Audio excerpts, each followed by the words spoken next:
तोच मासा आपण आपल्याकडे येतो, आपल्या प्लेटमध्ये येतो, जे नॉनव्हेज खात असतील त्यांच्या, तर त्यांच्या माशामधनं पण प्लास्टिक आपल्या शरीरात जातं आहे, की जो तो फिश आपण खातो आहे त्या फिशमधून पण ते प्लास्टिक आपल्या शरीरात येतं. बिकॉज ते प्लास्टिक खराब आहे का?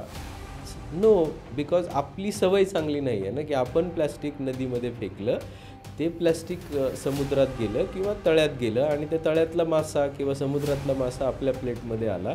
सो साधारण सर पूर्ण इंडियामध्ये एक वर्षभरात किती टन आपण म्हणतो प्लास्टिक किंवा हे वेस्ट जनरेट होतं? की साधारण एक 45 लाख मेट्रिक टन किंवा 45 lakh ton plastic waste generate होतं भारतामध्ये. की दूध असेल, दुधाचं पॅकेट असेल, मग फ्रीजमध्ये जर आपण बघितलं तर चिप्सचे पॅकेट असतात, मग ब्रेड बटर हे सगळ्याचे प्लॅस्टिकचे पॅकेट्स असतात, त्यानंतर मसाल्यांचे पॅकेट्स असतात. सो ह्याच्याबरोबर कसं डील करायचं सर?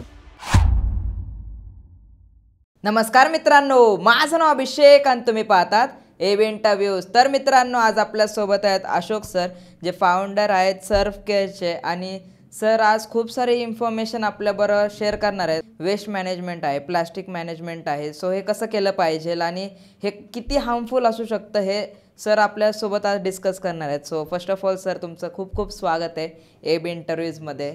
धन्यवाद अभिषेकजी.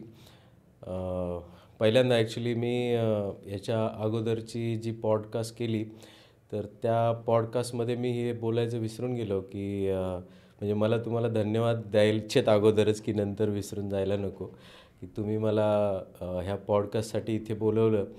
की वेस्ट मॅनेजमेंट हा एक छोटासा विषय आहे लोकांच्या दृष्टीने, आणि तो विषय तुम्ही धरून किंवा तो विषयाला अनुसरून मला इथे इन्व्हिटेशन दिलं, त्याच्याबद्दल खरोखर तुमचे मनापूर्वक धन्यवाद करतो.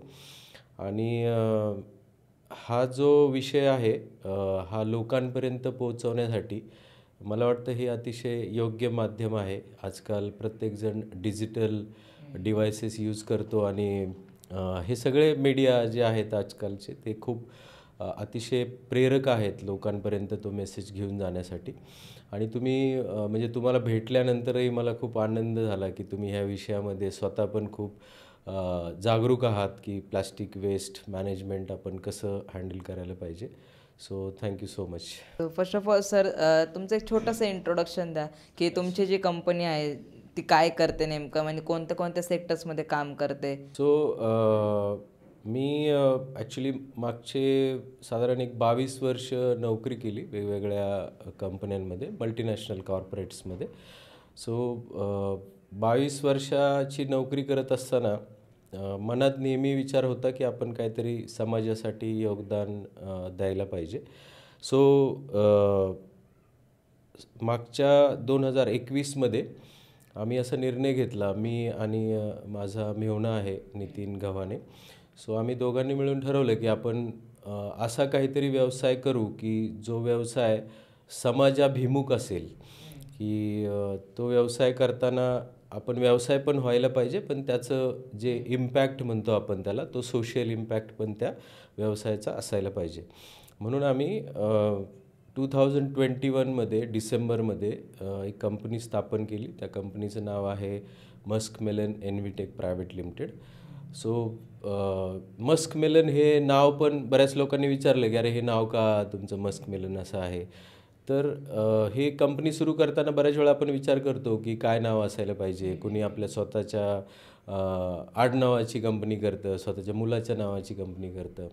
पण आम्ही हा विषय फक्त एका फॅमिलीसाठी म्हणून करत नाही आहेत, आम्ही हा पूर्ण जगाचा विचार करून करतो आहेत. म्हणून मस्कमेलन हे नाव ठरवलं की मस्कमेलनचा जो आकार आहे तो पृथ्वीसारखा आहे. तुम्ही जर त्याला पाहिलं तर तो पृथ्वीसारखा दिसतो. आणि आम्ही जे काम करतो आहे ते पृथ्वीसाठी करतो आहे, की हे पृथ्वी वाचवण्यासाठीचं काम आहे. दुसरं मस्कमेलन आपण कधी खातो नॉर्मली, की जेव्हा गरमीचे दिवस असतात, खूप हीट असते आणि त्यावेळेस मग आपल्याला असं वाटतं की अरे आपल्याला काहीतरी थंडगार हवं आहे, तर मग आपण नॉर्मली वॉटरमेलन, मस्कमेलन असे ऑप्शन्स चूज करतो.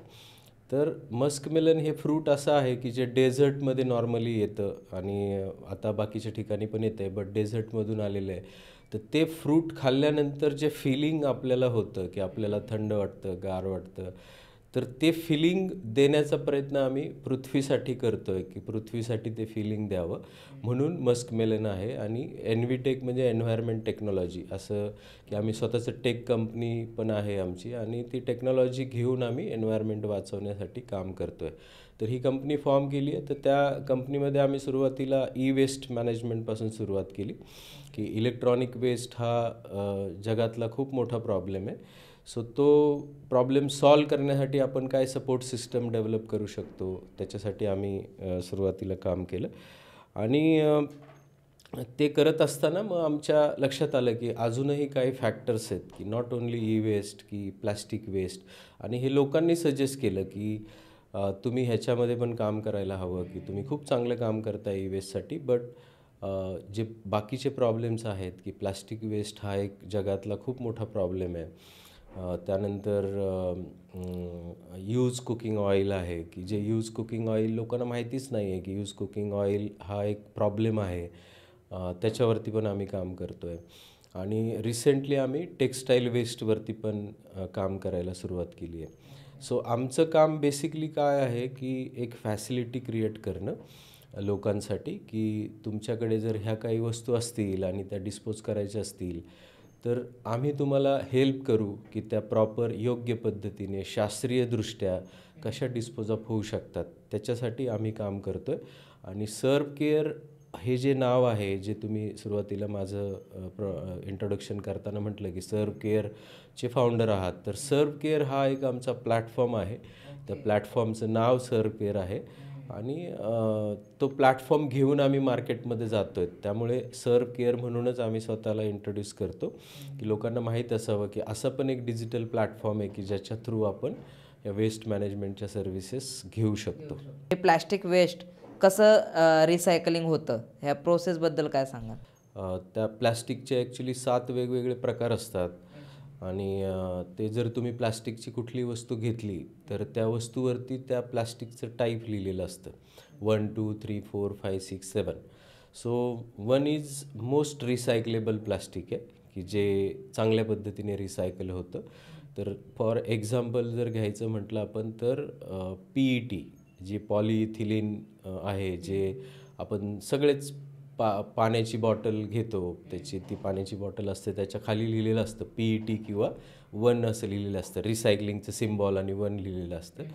तर that is the most recyclable plastic की जे चांगल्या पद्धतीने रिसायकल होतं. पण जसं जसं आपण त्याच्या नंबर खाली जातात की 2 3 4 5 6 7, तर तसे त्याची रिसायकलेबिलिटी डिफिकल्ट होऊन जाते.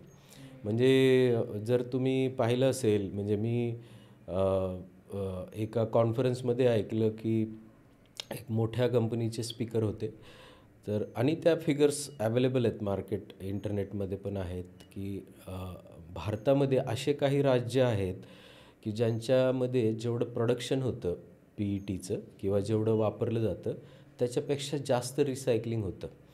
आणि जर ओव्हरऑल भारताचा विचार केला आपण तर 96% जे PET आहे त्याचं रिसायकलिंग होतं भारतामध्ये. कारण का की त्याला व्हॅल्यू आहे. सो तुम्ही जर कुठली पाण्याची बॉटल घेतली तर त्या पाण्याच्या बॉटलवरती लिहिलेलं असतं की त्याची व्हॅल्यू काय आहे की सपोज ₹15 पर kg असं त्याची रिसायकलेबल व्हॅल्यू आहे. It's not new bottles value. ₹15 per kg he recycling value आहे त्याची. सो हे का केलं आहे गव्हर्मेंटने की हे मॅन्डेटरी आहे त्याच्यावरती प्रिंट करणं की बिकॉज लोकांना कळावं की अरे हे फेकायचं नाही आहे, हे व्हॅल्युएबल आहे, तर ते लोकांनी परत रिसायकलिंगला द्यावं म्हणून असं. तर सध्या जे तुमचा प्रश्न होता की वेस्ट मॅनेजमेंट कसं होतं, तर नॉर्मली म्हणजे भारत देश असा आहे की जिथे खूप चांगल्या पद्धतीने रिसायकलिंग होतं. पण ते कशा पद्धतीने होतं की जे लोक ज्याला आपण कबाडीवालाज म्हणतो की जे प्रत्येक सोसायटीच्या बाहेर असतात किंवा त्यांचा एक बिझनेस आहे की ते लोक हे कलेक्शन करतात. किंवा खूप गरीब लोक असतात की ती लोक पण एक बॅग खांद्यावरती टाकतात आणि ते प्लॅस्टिकच्या बॉटल गोळा करत फिरतात रस्त्यावरच्या. तर तुम्हाला नॉर्मली रस्त्यावरती प्लॅस्टिकची बॉटल दिसणार नाही. कारण काय की ती एक व्हॅल्युएबल रिसोर्स आहे आणि त्याचे पैसे मिळतात, म्हणून ती योग्य पद्धतीने रिसायकलरपर्यंत पोहोचते. की ह्या बिकॉज प्रत्येक स्टेजला व्हॅल्यू आहे, की जो पिकर असतो त्याला रॅक पिकर म्हणतो आपण, की त्याला काहीतरी व्हॅल्यू मिळते. त्याच्यानंतर त्याचा ट्रेडर असतो, की जो त्याला L1 म्हणतात, की तो कलेक्ट केलेले जे आहेत त्या परचेस करतो आणि मग तो एका मोठ्या स्टॉकिस्टकडे देतो, की L2 लेवलचा जो ॲग्रिगेटर आहे त्याला देतो and then it goes to the recycling. So हे रिसायकलिंगपर्यंत पोहोचतं मटेरियल.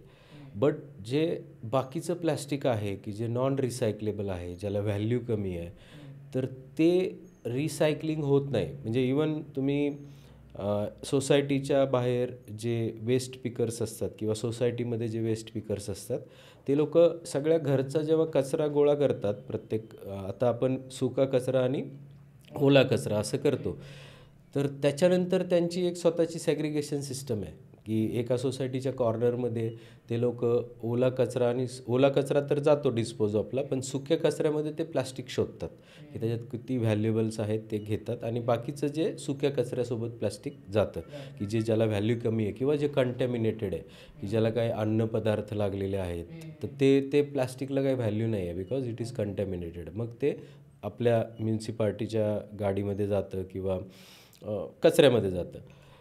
तर त्याचं रिसायकलिंग होत नाही. मग त्याच्यावरती कोणी विचारही करत नाही की ह्याचं काय करायचं, आणि ते देन गोज टू द जे कचरा डेपो असतो त्याच्यापर्यंत ते पोहोचतं. तर म्हणजे coming back to the answer, की रिसायकलिंग कसं होतं, तर जे व्हॅल्युएबल आहे त्याचं चांगल्या पद्धतीने रिसायकलिंग होतं. मग हे लास्टचं स्टेज 8 किंवा 7 ह्याबद्दल काय सांगाल? कुठलं डेंजरस प्लॅस्टिक आहे? हां, हे ॲक्च्युली जसं एक मल्टीलेयर प्लास्टिक असा एक प्रकार आहे, की आपण जे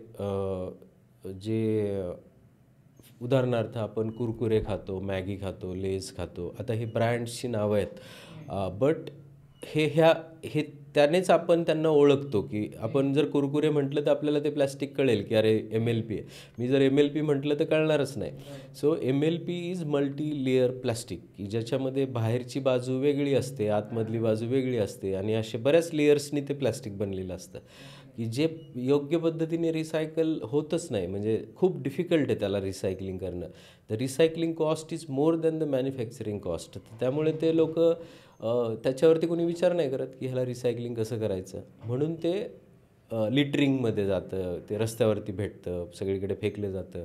किंवा जे सिंगल यूज प्लास्टिक आहे, की भारत देश म्हणजे मी अमृत महोत्सवी वर्षामध्ये पंतप्रधानांनी माननीय पंतप्रधान नरेंद्रजी मोदी यांनी लाल किल्ल्यावरून भाषण केलं आणि त्या भाषणामध्ये हा विषय त्यांना घ्यावा वाटला, की एवढा सिरियस इश्यू भारतासाठी आहे, की सिंगल यूज प्लास्टिक हे पूर्णपणे बॅन व्हायला पाहिजे. तर सिंगल यूज प्लास्टिक म्हणजे काय हे लोकांना माहितीच नाही आहे. तर सिंगल यूज प्लास्टिक म्हणजे जी प्लास्टिकची पिशवी येते किंवा एनी प्लास्टिक की जे 50 मायक्रॉन किंवा 100 मायक्रॉनच्या खाली आहे, की ज्याचं खूप पातळसं प्लास्टिक आहे, ते बॅन आहे. पण त्याचा विचारच कोणी करत नाही. जेव्हा आपण एखादा नागरिक भाजी घ्यायला जातो किंवा कुणी काही परचेस करायला जातं, तर तो जो शॉपकीपर आहे तो ते प्लास्टिक आपल्याला का देतो? बिकॉज त्याला ते स्वस्त मिळतं ना. कारण कमी मायक्रॉनचं प्लास्टिक म्हणजे कमी रॉ मटेरियल लागणार आहे, त्यामुळे त्याची स्वस्त किंमत आहे आणि त्याला ते फ्रीमध्ये द्यावं लागतं तुम्हाला, तुम्ही जेव्हा भाजी घ्यायला जाता त्यावेळेस.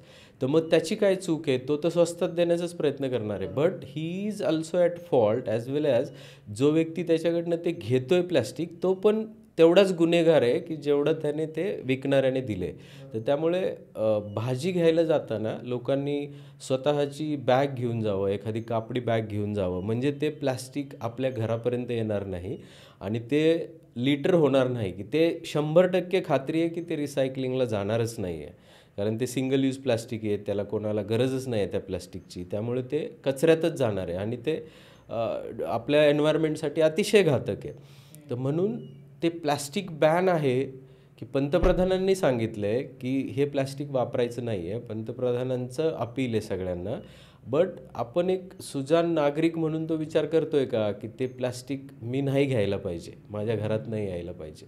सो हा विचार होणं खूप गरजेचं आहे. सो साधारण सर पूर्ण इंडियामध्ये एक वर्षभरात किती टन आपण म्हणतो प्लॅस्टिक किंवा हे वेस्ट जनरेट होतं? सो ॲक्च्युली याच्या फिगर्स आहेत ना. ज्या नॉर्मली ऑन पेपर फिगर्स असतात त्याच्यामध्ये आणि ॲक्च्युअल जनरेशनमध्ये खूप फरक असतो. कारण का की मी तुम्हाला जे आत्ताचं उदाहरण दिलं की सिंगल यूज प्लास्टिक मिळतं, पण ते कुठं रेकॉर्डवरती नाही आहे ना, कारण तो मॅन्युफॅक्चरर कॅनॉट डिस्क्लोज इट की मी हे सिंगल यूज प्लास्टिक जनरेट केलं आहे. तर अशी जी फिगर आहे की जी डिस्क्लोज्ड आहे, की लोकांना सांगितली गेली आहे, तर ती साधारण एक 45 लाख मेट्रिक टन किंवा 45 lakh ton plastic waste generate होतं भारतामध्ये. तर ते व्हॅरी होतं 41 ते 45च्या रेंजमध्ये आहे. वेगवेगळ्या चॅनलमधून वेगवेगळ्या इन्फॉर्मेशन्स मिळतात आपल्याला, बट साधारण एवढं जनरेशन होतं त्या प्लॅस्टिक कचऱ्याचं. आणि त्यातून जर आपण महाराष्ट्रात मराठी लोकांपर्यंत पोचतो आहे तुमच्या चॅनलच्या माध्यमातून, तर महाराष्ट्राचं जे कॉन्ट्रिब्युशन आहे ते साधारण एक 10% भारताच्या कॉन्ट्रिब्युशन आहे. बट मी असं वाचलं की महाराष्ट्रापेक्षा तमिळनाडू आणि दिल्ली असं ह्या 2 लोकेशन्स आहेत की जिथे प्लास्टिकचं जनरेशन खूप जास्त आहे. खूप नसेल पण प्रपोर्शनेटली जास्त आहे. बट महाराष्ट्र कमी आहे असं म्हणू शकत नाही आपण की महाराष्ट्र इज ॲट टॉप, की टॉप 3मध्ये तरी कमीत कमी महाराष्ट्र आहेच जनरेशनमध्ये. हे पण आज FMCG कंपनीज आहेत, जसं की चिप्स असेल, पॅकेट्स, मग बिस्किट असेल. सो ह्यावर कुठेतरी काही निर्बंध आणले पाहिजेल का? कारण की तुम्ही सांगितलं की ते मल्टीलेअर प्लॅस्टिक असतं. सो आपण चिप्स बेसिकली खातो, चॉकलेट खातो, त्यानंतर मग अजून खूप सारे प्रोडक्ट्स जे प्लॅस्टिकने बनले आणि ते आपल्याला कन्झ्युम करायलाच लागतात, कारण की त्याच्याशिवाय पर्यायच नाही आहे. सो काय सांगाल ह्याबद्दल? हे कसं आहे ना, इकॉनॉमिक डिपेंडन्सी हा एक फॅक्टर आहे की जर तुम्ही बिझनेस इकॉनॉमिक्स बघितले तर प्लास्टिक हा जो पर्टिक्युलर प्रॉडक्ट आहे किंवा हा एक मटेरियल आहे, हा एक खूप मोठा बिझनेस क्रिएट करणारा पार्ट आहे. म्हणजे एम्प्लॉयमेंट क्रिएट करतो, बिझनेस क्रिएट करतो, रेव्हेन्यू क्रिएट करतो, टॅक्स कलेक्शन होतं. तर ह्या सगळ्या जेव्हा गोष्टी येतात त्यावेळेस अशा गोष्टींना बॅन करणं हे सगळ्यांना पॉसिबल नाही आहे. म्हणजे सरकारला ते पॉसिबल नाही आहे की ह्या गोष्टींना आपण कसं बॅन करू शकतो की ज्याच्यावरती इकॉनॉमिक डिपेंडन्सी आहे, की जर तुमची इकॉनॉमिक डिपेंडन्सी एखाद्या गोष्टीवरती असेल तर तुम्ही त्यांना स्ट्रेट अवे बॅन करू शकत नाहीत. म्हणून मग सरकार काय करतं की याचे काही पर्याय शोधतं की याला आपण कसं कंट्रोल करू शकतो.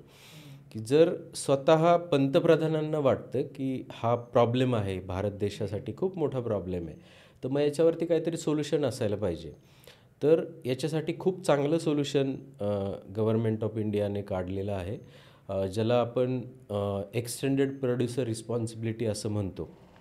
सो हे जेवढे पण प्लॅस्टिक पोल्युटर आहेत किंवा जे प्लॅस्टिक प्रोडक्शन करतात, की जे प्लॅस्टिकचं जनरेशन करतात, त्यांना गव्हर्मेंटचे नियम आहेत की तुम्ही हे रिसायकलिंग पण करायचं आहे. सो हे government at the same time की जेव्हा ते बॅन नाही करू शकत आहेत, पण मग त्याला रेग्युलराईज करू शकतो. सो तुम्हाला उदाहरण सांगतो की आता आपण डेव्हलपिंग कंट्री आहोत. आपण पंतप्रधानांच्या अनाऊन्समेंटनुसार 2047ला आपण डेव्हलप्ड कंट्री होणार आहेत. बट आत्ता डेव्हलप कंट्रीमध्ये काय सिच्युएशन आहे प्लास्टिक रिलेटेड, त्याचा पण आपण विचार करायला पाहिजे की त्यांनी बॅन केलं आहे का प्लास्टिक?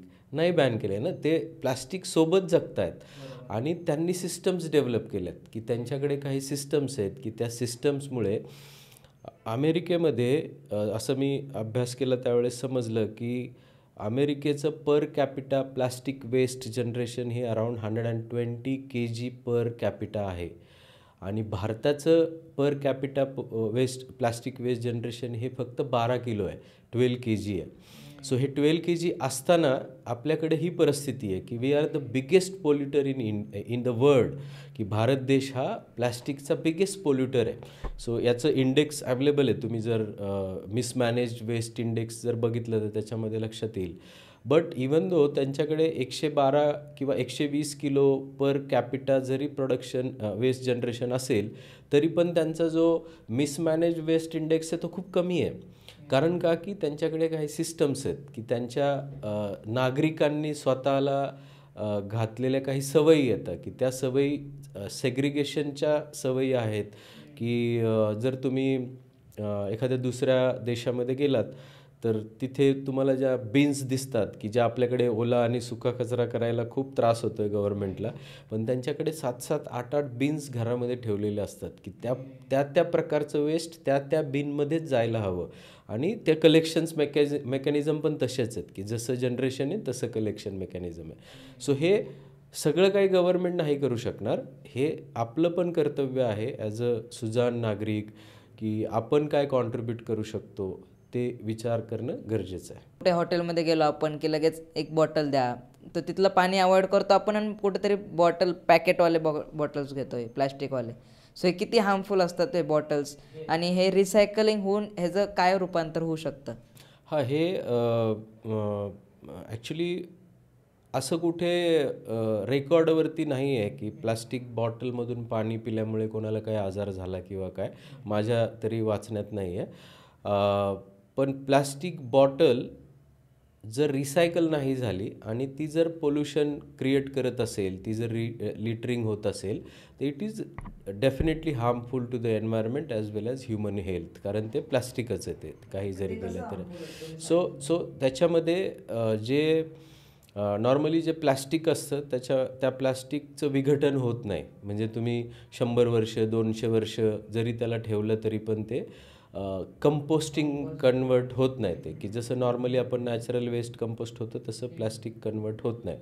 मग त्या ज्या प्लास्टिक बॉटल्स आहेत, त्या प्लास्टिक बॉटल्स किंवा एनी प्लास्टिक, आपण नॉट ओन्ली बॉटल, प्लास्टिक कुठलंही जरी असेल तर ते छोट्या छोट्या तुकड्यांमध्ये जातं ते, बिकॉज ऑफ फिजिकल इंटरॅक्शन जे काही सॉईलसोबत होत असेल, पाण्यासोबत होत असेल, तर ह्या सगळ्या गोष्टींमध्ये गेल्यामुळे त्या पर्टिक्युलर प्लास्टिकचं मायक्रोप्लास्टिक्समध्ये कन्व्हर्जन होतं.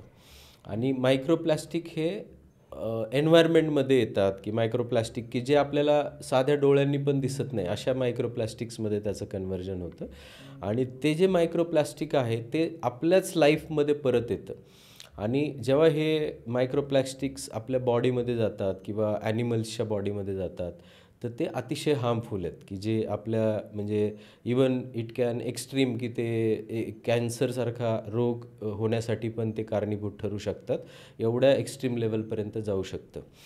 एक साधं उदाहरण जर घेतलं आपण की हे किती एक्स्ट्रीम जाऊ शकतं, तर जिथे कचरा टाकलेला असतो नॉर्मली, तर त्या कचऱ्याच्या इथे काही फूड पार्टिकल्स पण असतात की लोकं जेवण मागवतात आणि त्या जेवणाच्या डब्यांमध्ये जेवण शिल्लक राहतं, ते तसंच फेकतात. आणि चांगल्या चांगल्या लोकांचं हे घडतं की ती लोकं कारमधून येतात, नदीच्या बाजूला प्लास्टिक पडलेलंच असतं, तिथे कचरा पडलेला असतो, त्यात ते फेकतात.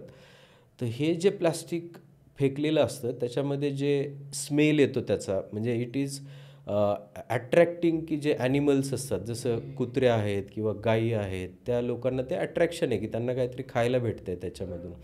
आणि ते खाल्लं जातं त्यांच्याकडनं, कारण त्यांना प्लास्टिक आहे हे त्यांचा काही संबंधच नाही ना, की प्लास्टिक खातोय मी हे जाणवायचा काही संबंध नाही आहे. तर ते अन्न खाताना त्या अन्नासोबत काही प्लास्टिकच्या पिशव्या पण त्यांच्या पोटात जातात. तर मी एक व्हिडिओ पाहिला होता काही दिवसांपूर्वी. तर एका गायीची डेथ झाली. एक चांगली गाय होती आणि ती अचानक आजारी पडली आणि तिची डेथ झाली. तर डेथ झाल्यानंतर डॉक्टरांनी, जे त्यांचे डॉक्टर असतात ॲनिमलचे, तर त्यांनी तिचं पोट कापलं की काय घडलं एक्झॅक्टली, बिकॉज त्या गायीच्या तोंडातून फेस बाहेर येत होता जेव्हा तिची डेथ झाली त्यावेळेस. तर त्या गायीच्या पोटामध्ये फुल ऑफ प्लास्टिक होतं, की सगळ्या प्लास्टिकच्या बॅग्स, प्लास्टिकचे जे तुकडे छोटे छोटे असे. आणि तो व्हिडिओ आहे, म्हणजे तो व्हिडिओ माझ्याकडे अजून पण मोबाईलमध्ये आहे. सो माझे एक मित्र आहेत विजय गायकवाड म्हणून, त्यांनी तो व्हिडिओ मला पाठवला होता. नॉर्मली लोक मला, आता मी त्या एन्व्हायरमेंट रिलेटेड काम करतो तर असे सगळे पाठवत राहतात. सो तो व्हिडिओ पाहिल्यानंतर म्हणजे असं आपल्याला फील व्हायला पाहिजे की अतिशय, म्हणजे ज्या गाईला आपण माता मानतो की गोमाता आहे, आणि ती गोमातेचा अंत अशा प्रकारे जर होत असेल आणि त्याच्यासाठी आपण रिस्पॉन्सिबल आहेत, की असं नाही आहे की कोणीतरी शेजाऱ्यांनी फेकले आणि तो जाऊन खाल्लं, बट समबडी की ज्याने कोणीतरी केलं आणि त्याच्यामुळे ती गायीची डेथ झाली आहे. तर असं सिमिलर वे हे जे प्लास्टिक आहे, आता हे तर नदीच्या कडेला आहे, तर मग तेच प्लास्टिक जेव्हा पाऊस येतो त्यावेळेस ते पावसासोबत नदीमध्ये जातं, नदीमधून ते समुद्रात जातं आहे. तर हे प्लास्टिक पण जातं, मायक्रो प्लास्टिक किंवा छोटे छोटे तुकडे असतात प्लास्टिकचे, हे त्यांच्या पोटात जातात आणि तोच मासा आपण आपल्याकडे येतो, आपल्या प्लेटमध्ये येतो, जे नॉनव्हेज खात असतील त्यांच्या, तर त्यांच्या त्या माशामधनं पण प्लास्टिक आपल्या शरीरात जातं आहे, की जो तो फिश आपण खातो आहे त्या फिशमधून पण ते प्लास्टिक आपल्या शरीरात येतं. बिकॉज ते प्लास्टिक खराब आहे का? नो, बिकॉज आपली सवय चांगली नाही आहे ना, की आपण प्लास्टिक नदीमध्ये फेकलं, ते प्लास्टिक समुद्रात गेलं किंवा तळ्यात गेलं आणि त्या तळ्यातला मासा किंवा समुद्रातला मासा आपल्या प्लेटमध्ये आला आणि त्याच्यामुळे प्लास्टिकने आजार झाला किंवा तो मासा गेला. असे बरेच उदाहरणं आहेत की जे मी रिसेंटली वाचलं की 2019मध्ये फिलिपिन्समध्ये एक व्हेल फिश होता. तो फिश समुद्राच्या काठावर आला, खूप मोठा फिश होता आणि ही वॉज लाईक म्हणजे असा डेड अवस्थेतच असेल की तो हालचालच करू शकत नाही अशा अवस्थेत होता. आणि मग त्याला कट केलं त्या डॉक्टरांनी, की चेक केलं, म्हणजे तो डेड झालाच होता तो. आणि त्याच्यानंतर त्यांनी त्याला पोट कट केलं की ह्याला काय झालं एक्झॅक्टली. तर सेम केस जी मी तुम्हाला गायीची केस सांगितली, की त्याच्या पोटामध्ये हे सगळ्या टाईपचं प्लास्टिक होतं. इवन त्याच्यामध्ये असं लिहिलेलं आहे की जे शेतामध्ये नॉर्मली आपण जे फळबाग लावतो तर नॉर्मली त्याच्या बॉटमला प्लास्टिक अंथरलेलं असतं. तुम्ही जर बघितलं, स्ट्रॉबेरी असेल, बनाना असेल, त्याच्या खाली प्लास्टिक असतं. तशा टाईपचं प्लास्टिक त्या माशाच्या पोटामध्ये सापडलं. म्हणजे तुम्ही विचार करा की शेतातलं प्लास्टिक काढून ते कुठेतरी रिसायकलिंगला द्यायच्याऐवजी ते नदीत फेकलं गेलं असेल आणि ते समुद्रात गेलं आणि ते त्या माशाच्या पोटात गेलं. तो मासा मेला कोणामुळे? की द पर्सन की ज्याने ते प्लास्टिक वापरलं आणि त्याने ते योग्य पद्धतीने फेकलं नाही, म्हणून तो व्हेल जी मछली होती किंवा मासा होता तो गेला. तर हे इतकं भयानक परिस्थिती प्लास्टिकची आहे. की दूध असेल, दुधाचं पॅकेट असेल, मग फ्रीजमध्ये जर आपण बघितलं तर चिप्सचे पॅकेट असतात, मग ब्रेड बटर हे सगळ्याचे प्लॅस्टिकचे पॅकेट्स असतात, त्यानंतर मसाल्यांचे पॅकेट्स असतात. सो ह्याच्याबरोबर कसं डील करायचं सर मग? कारण की हे तर आपल्याला डेली यूज आहे आणि ह्याबरोबर आपण काही कॉम्प्लिमेंटरी पण नाही आहे आपल्याला, की ह्याच्या अपोजिट काय दुसरं यूज करू शकतो आपण. सो ह्या सिच्युएशनमध्ये डील कसं करायचं ह्याला, किंवा ह्याला रिसायकलिंग कसं करायचं ह्याच्यात? हां, हे एक तर आपण असा विचार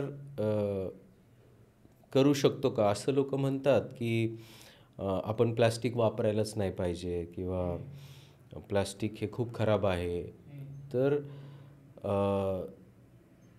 जर आपण पूर्वीचे दिवस आठवले, म्हणजे सपोज मी माझ्या गावामध्ये जेव्हा राहत होतो, म्हणजे आमचं जे देवळाली नावाचं गाव आहे, अतिशय संपन्न खेडं असं आपण म्हणू शकतो. जे पूर्वी जेव्हा मी राहायचो तिथे किंवा माझ्या अगोदरही ते असेल, तर तेव्हा प्लॅस्टिकच नव्हतं. म्हणजे तेव्हा म्हणजे प्लॅस्टिक फक्त जर काही शेतावरती काही झाकायचं असेल तर त्याच्यासाठी ताडपत्री नावाचं प्लास्टिक यायचं. सो ते लोकं विकत घ्यायचे, म्हणजे ते खूप रेअर होतं, भेटायचं नाही वगैरे असं होतं. बट बाकी काही प्लास्टिक नव्हतं. तर मग आपण कसं डील करत होतो आपल्या सगळ्या डे टू डे ऑपरेशन्समध्ये. तर दूधवाला यायचा, तर तो दूधवाला दूध कसं घेऊन यायचा, की एक कॅन असायचं त्यांच्याकडे, जे की ॲल्युमिनियमचं किंवा स्टीलचं कॅन असायचं आणि त्याच्यामध्ये तो दूध घेऊन यायचा आणि डायरेक्ट आपल्या पातेल्यामध्ये ते दूध द्यायचं. सो बऱ्याचशा अशा गोष्टी होत्या. किंवा आपल्याला कोणाच्याकडे जेवायला जायचं असेल, नॉर्मली जर गावात लग्न असेल तर लग्नामध्ये पात्र वापरली जायची, तर ती पात्र एकतर जी ह्याची पानं असतात, ज्याला आपण पळसाची पानं म्हणतो, त्या पळसाच्या पानांपासून ती पात्र बनवायची आणि त्याच्यावरती जेवण द्यायचं. आणि ते पण फक्त जे पाहुणे मंडळी असायची त्यांच्यासाठीच ते पात्र असायचे. आणि गावातली जी मंडळी आहे त्यांना आपल्या स्वतःच्या घरातली भांडे घेऊन मग ते जेवायला यायचे. तो ते कल्चरमध्ये आपण वाढलेलो आहेत. बट आजच्या जेवढ्या डेव्हलपमेंट झाल्यात, की जेवढ्या सुविधा निर्माण झाल्यात, की त्या सुविधा निर्माण झाल्यात, तर आपण त्याला रिफ्यूज नाही करू शकत आहे. की आज आपण असं म्हणू शकत नाही आहेत की जे दूधवाला येईल तो कॅनच घेऊन येईल, मग ते करेल. कारण त्यांना त्यांना फॅसिलिटी निर्माण झाली आहे ना, की दूध बॅग्स बनतात, सकाळी घरात आली का दूध बॅग येते. तर ह्या गोष्टींना डील करण्यासाठी आपल्याला आपले स्वतःचे पर्याय शोधावे लागतील, की ते निवडावे लागतील, शोधण्यापेक्षा निवडावे लागतील. तर आपण काय करू शकतो, तर आपल्या घरामध्ये येणारं प्रत्येक प्लास्टिक हे योग्य पद्धतीने धुवून त्याचं वेगळं सेग्रिगेशन करू शकतो का, वेगळं ठेवू शकतो का. जसं आपण घरात ओला कचरा, सुका कचरा वेगळं ठेवतो, तसंच ह्या प्लॅस्टिकला पण आपण वेगळं ठेवू शकतो का, याचा प्रत्येकाने विचार करायला पाहिजे. आणि ती आजची काळाची गरज आहे. सो दूध बॅग आली, तर दूध बॅग आल्यानंतर त्या दूध बॅगला आपण त्याचं कॉर्नर कट न करता तिला होरिझंटली कट करून त्यात दूध जे हवं आहे ते आपल्याला ते दूध घ्यायला हवं आणि ती क्लीन करायला पाहिजे. पाण्याने क्लीन करून ती वाळवायला पाहिजे, की त्यात ते दूध पार्टिकल्स नकोत. कारण ते दुधाच्या अट्रॅक्शननी ती परत गाय खाणार आहे, तिच्या पोटात जाणार आहे. सो म्हणून ते फूड पार्टिकल्स, कुठल्याच प्रकारचं फूड पार्टिकल त्या प्लॅस्टिकसोबत राहायला नाही पाहिजे. आणि हे सोपं आहे करायला. म्हणजे मला अभिमान वाटतो की पुण्यासारख्या शहरामध्ये, पुणे पिंपरी चिंचवडमध्ये असे बरेच नागरिक आहेत की त्यांच्या घरात ही डेली रुटीन सिस्टम आहे, की ते हे प्लॅस्टिक धुतात, वेगळं ठेवतात, घरामध्ये एक बॅगमध्ये ठेवतात. एक जण परवा सहकारनगर पर्वती भागामधून एक रमेश जोशी आहेत, त्यांचा फोन आलेला.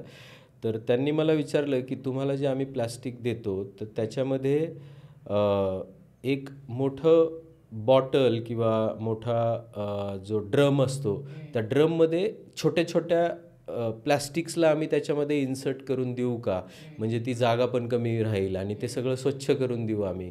म्हणजे एवढ्या लेवलपर्यंत विचार करणारी लोक आहेत, की जे लोक विचार करतायत. आणि हाच विचार म्हणजे तुमच्या माध्यमातून जे लोक तुमचे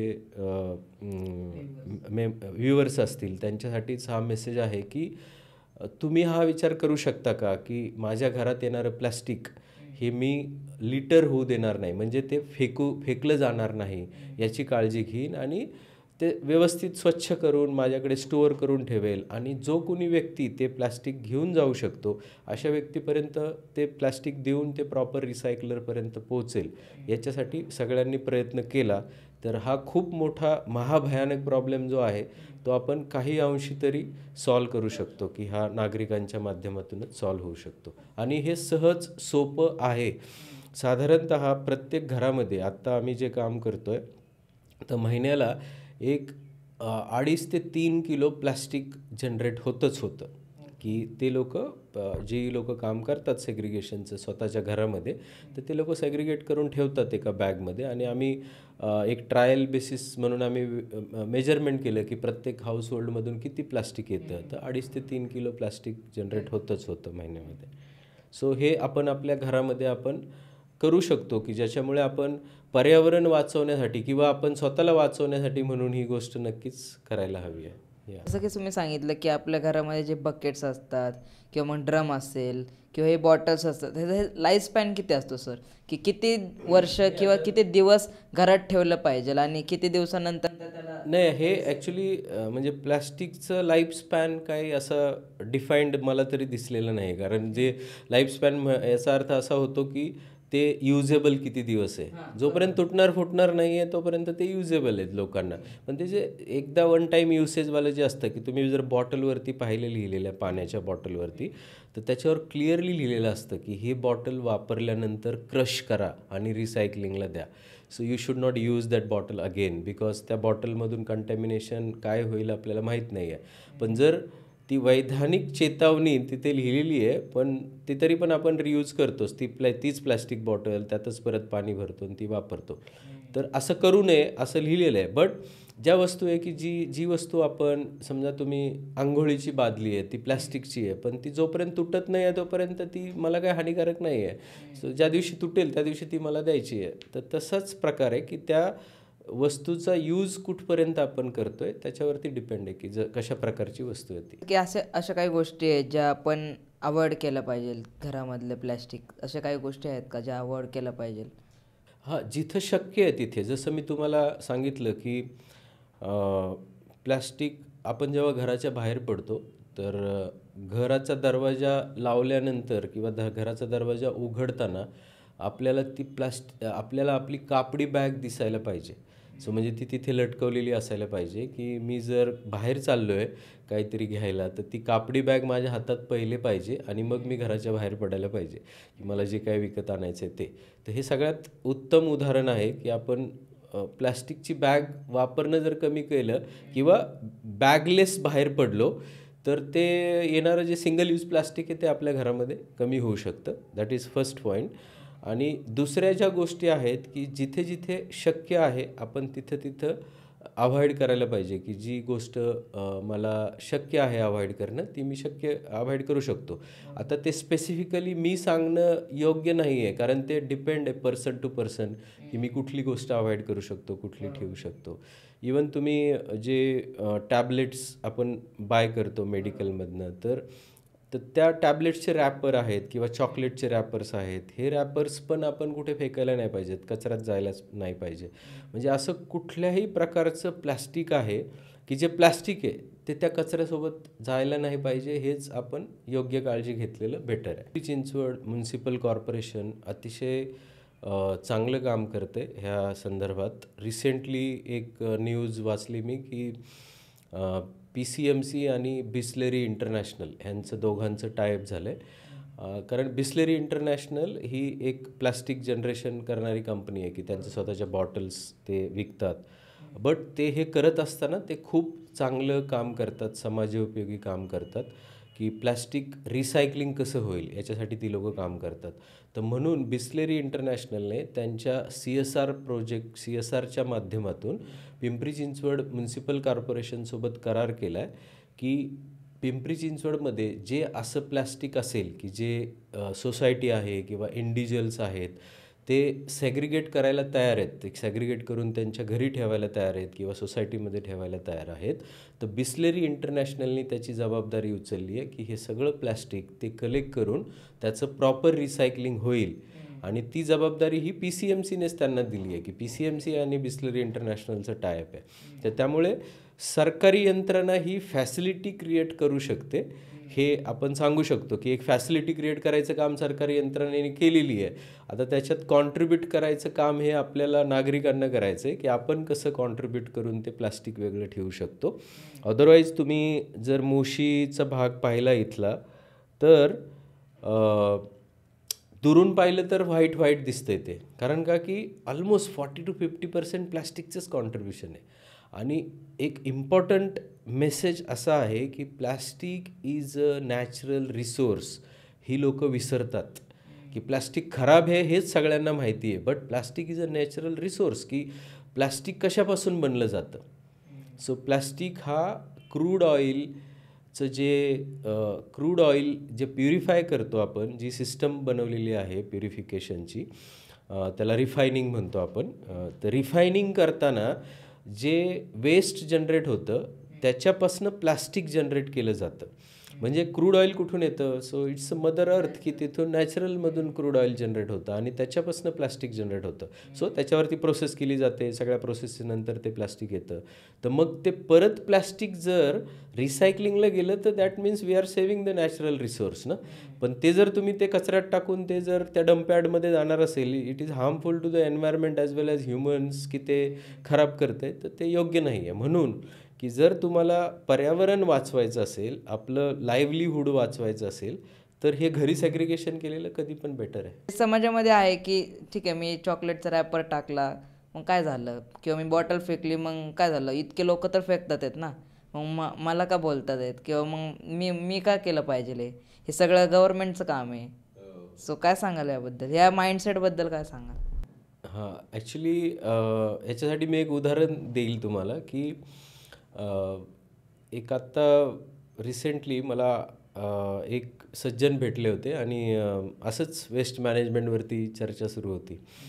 तर गव्हर्मेंट काय करतं आहे हे ह्याच्यावरती विषय होता असाच डिस्कशनचा, की मोदीजींनी सांगितलं की बाबा स्वच्छता अभियान किंवा स्वच्छता करा, तर त्याचा इम्पॅक्ट किती झाला आहे हे त्यांनी उदाहरणावरून सांगितलं. की त्यांनी म्हटलं की जेव्हा आम्ही असं कारमधून जात असतो आणि काही प्लास्टिक किंवा काही प्लास्टिकचा कचरा जनरेट होतो आणि ते मुलं असतात, तर ते बाहेर जेव्हा फेकायचा विचार करतात, तर त्यावेळेस ते सांगतात, "नाही बाबा, मोदीजी बघतील की बाबा आम्ही प्लास्टिक कचरा बाहेर टाकला आहे." तर याचा अर्थ काय आहे ना, की एक लीडरशिप लेव्हलला की जेव्हा कोणी असा विचार करतो, की मी एक छोटासा प्लास्टिकचा तुकडाही रस्त्यावर फेकायला नाही पाहिजे, तर तो विचार हा छोट्या मुलांपर्यंत पोहोचतो, की तो माध्यमांमधून पोहोचेल, घरातल्या डिस्कशनमधून पोहोचेल. तर म्हणजे जे आपण आपली लोकं आहेत किंवा जे आपण ज्या एक एक सजग नागरिक म्हणून किंवा एक कुठल्याही व्यक्ती की ज्या लीडरशिप लेवलला आहेत, त्या जशा वागतात तशी ती पूर्ण जनता पण वागायचा प्रयत्न करते. आणि त्यामुळे आपण असं करू शकतो की आपण स्वतः आपण जेव्हा 10 लोकांमध्ये असतो, त्यावेळेस आपण तसं जर वागण्याचा प्रयत्न केला, की आपण कुठलाही कचरा छोटा जरी असेल तरी आपण तो आपल्या खिशात ठेवतोय आणि जेव्हा कचराकुंडी दिसेल तेव्हाच तो फेकतोय. जर असा विचार केला तर बाकीचे आपले मित्र, कंपनी, आपली फॅमिली पण तोच विचार करेल, की "अरे नाही, मी तो कचरा रस्त्यावर टाकायचा नाहीये." तर आता जे पण लोक हे काम करतात, जे बेसिकली जे पण कचरा गोळा करणारे PCMCचे जे वर्कर्स आहेत आपले, किंवा मग हे बाकीचे जे लोक आहेत जे बॉटल्स कलेक्ट करतात, किंवा मग असा कचरा कलेक्ट करतात जिथं कोणी जाणार नाही, इतका घाण वास येतो की तिथं आपण जाऊच शकत नाही. तिथं ते जाऊन ते कुठेतरी ते बॉटल्स कलेक्ट करतात, किंवा त्यांचं ते छोटासा बिझनेस आपण म्हणू शकतो. सो त्यांच्यासाठी काय सांगाल, म्हणजे त्यांची लाईफ बद्दल काय सांगाल, की हे किती डेंजरस आहे त्यांच्यासाठी आणि आपल्या चुकीमुळे कुठेतरी ते जास्त वाढतंय, आणि त्यांच्यासाठी काय सांगाल? सो हे ॲक्च्युली आता जेव्हा हे ते लोकं काम करतात, त्यावेळेस त्यांनी एक तर स्वतःची प्रिकॉशन घेणं गरजेचं आहे खूप, की आता काहीच पर्याय नाही आहे म्हणून मला ते काम करावं लागतंय, अशी जेव्हा सिच्युएशन क्रिएट होते, तर त्यावेळेस आपण स्वतःची काळजी घेऊन ते काम कसं करू शकतो, याचा विचार त्या लोकांनी करायला हवा. की जसं आपण म्हणजे तो जे एक व्यवसाय म्हणून ते जर करत असतील, तर आपण हँड ग्लोव्ज आहेत का किंवा मास्क घालतोय का हे काम करताना, ह्या गोष्टी सगळ्या पाहणं गरजेचं आहे. त्यांना कदाचित असं पण वाटत असेल की मी मास्क आणि हँड ग्लोव्जसाठी कुठून पैसे आणायचे आहेत किंवा काय करायचं आहे.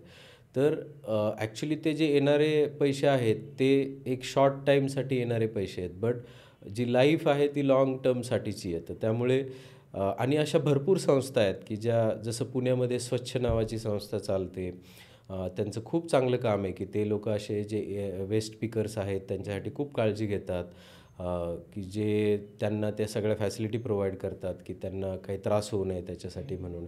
कारण हे काम कोणाला ना कोणाला तर करावंच लागणार आहे की जे वेस्ट पिकर्स आहेत त्यांचं जे काम आहे, ती ॲक्टिव्हिटी करावीच लागणार आहे.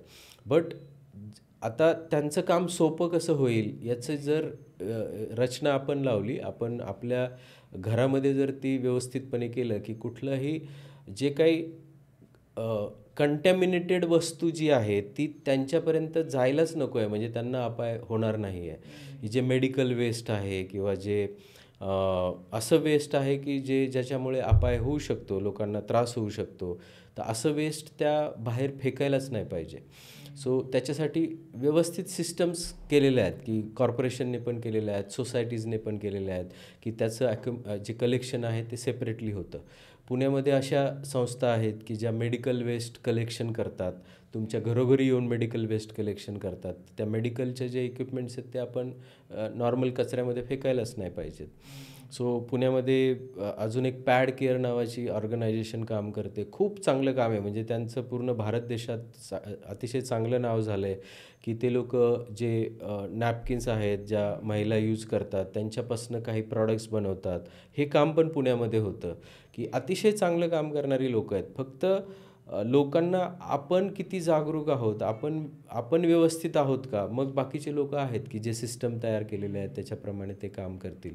तर सध्या सर केअर म्हणून जे आम्ही काम करतो आहे की जो मी तुम्हाला सुरुवातीला सांगितलं की प्लॅस्टिक सेग्रिगेशन करण्यासाठी आम्ही लोकांमध्ये एक तर जागरूकता निर्माण करतो आहे. सेग्रिगेशन करावं लोकांनी आणि ते विद्यार्थ्यांपासून करतोय. म्हणजे असं नाही आहे की फक्त नागरिकांनाच सांगायचं आहे, की विद्यार्थी हे उद्याचे नागरिक आहेत. सो विद्यार्थ्यांसाठी पण आम्ही काम करतोय, की त्यांना जाऊन त्यांच्या स्कूल्समध्ये प्रेझेंटेशन्स देतो. तिथे ॲक्च्युअल कलेक्शन करतो. जेव्हा तुम्ही स्वतः विद्यार्थ्यांसमोर जाऊन सांगता, की तुम्ही आम्हाला प्लास्टिक वेगळं द्या, म्हणजे त्यांना पण वाटतं, अरे एका कंपनीचा CEO आहे आणि तो आमच्याकडे येऊन प्लास्टिक कलेक्ट करतो. सो ते इन्स्पिरेशन त्यांच्यामध्ये येतं आहे, की सेग्रिगेशन किती इम्पॉर्टंट आहे. सो हे सेग्रिगेशन ॲट सोर्स हाच एक मोठा फॅक्टर आहे, की जो ह्या प्लास्टिकसारख्या प्रॉब्लेममधून आपल्याला बाहेर काढू शकतो. सो आता जर समजा तुम्हाला सर्व केअरच्या माध्यमातून प्लास्टिक रिसायकलिंगला द्यायचं असेल, तर सर्व केअर सध्या पिंपरी चिंचवडमध्ये काही सोसायटीजसाठी काम करतं आहे. म्हणजे साधारण एक 40 सोसायटीज आहेत पिंपरी चिंचवडमध्ये, की ज्या आमच्यासोबत काम करत आहेत. नॉट सोसायटीज डायरेक्टली, की काही सोसायटीज आहेत ज्यांनी स्वतः आम्हाला पत्र दिलं आहे, की तुम्ही आमच्यासोबत प्लॅस्टिकसाठी काम करा. काही नागरिक आहेत, की जे स्वतःहून आम्हाला संपर्क करतात आणि सांगतात, की आम्ही प्लॅस्टिक सेग्रिगेट करून ठेवलेलं आहे. तुमचं जेव्हा इकडचा रूट असेल तेव्हा तुम्ही कलेक्ट करा. सो आमची एक व्हॅन फिरते जे पुणे आणि पिंपरी चिंचवडमध्ये, की जी अशी लोकं आहेत, की ज्यांना हे रिसायकलिंगपर्यंत पोहोचवायचं आहे त्या मटेरियलला. त्याच्यासाठी आम्ही एक हेल्पिंग हँड किंवा कन्व्हिनियन्स क्रिएट करण्याचा प्रयत्न करतो आहे, की त्यांचं प्लॅस्टिक हे प्रॉपर रिसायकलरपर्यंत पोहोचेल. सो त्यासाठी एकतर ते तुम्हाला मी ॲप्लिकेशन सांगितलं, की आमचं सर्व केअरचं ॲप्लिकेशन आहे, त्याच्या थ्रू ते अप्रोच करू शकतात. दुसरं फोनवरती कॉन्टॅक्ट करू शकतात, की जो फोन नंबर आमचा अवेलेबल आहे वेबसाईटवरती आहे. सो तिथून ते कॉन्टॅक्ट करू शकतात. आणि आमचा हाच प्रयत्न आहे, की लोकांना कन्व्हिनियन्स कसा क्रिएट करू शकतो आपण, की त्यांचं plastic waste properly dispose of होऊ शकतं.